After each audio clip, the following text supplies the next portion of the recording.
नमस्कार, मी सुमित शंकर सावंत आणि तुम्ही पाहताय टीव्ही 9 मराठी। या बातमीपत्रात बऱ्याच महत्त्वाच्या बातम्या बघायच्या आहेत, पण सुरुवातीची आत्ताच्या घडीची एक मोठी बातमी आपल्याला सुरुवातीला बघायची आहे। पंतप्रधान नरेंद्र मोदी यांच्या निवासस्थानी तिन्ही सैन्य दल प्रमुखांच्या सोबत एक बैठक सुरू झाली आहे। संरक्षण मंत्री राजनाथ सिंह, एस जयशंकर या बैठकीला उपस्थित असून राष्ट्रीय सुरक्षा सल्लागार अजित डोवाल हे देखील या बैठकीसाठी उपस्थित आहेत। दरम्यान पहलगाम दहशतवादी हल्ल्यानंतर सैन्याच्या तयारीसाठी ही बैठक बोलावलेली आहे।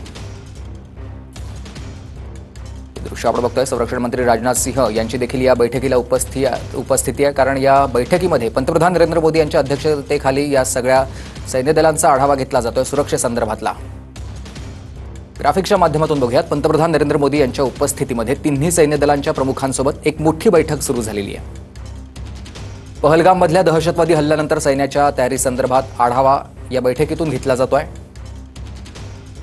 तिन्ही सैन्य दलाचे अधिकारी देखील या बैठकीला उपस्थित आहेत। पंतप्रधान नरेंद्र मोदींच्या उपस्थितीमधील या बैठकीत सीडीएस अनिल चौहान हे देखील हजर असलेले आपण बघतोय। पंतप्रधान नरेंद्र मोदींच्या उपस्थितीमध्ये संरक्षण मंत्री राजनाथ सिंह यांची ही महत्त्वाची बैठक सुरू आहे। बैठकीला राष्ट्रीय सुरक्षा सल्लागार अजित डोवाल आणि परराष्ट्र मंत्री एस जयशंकर हेही उपस्थित आहेत।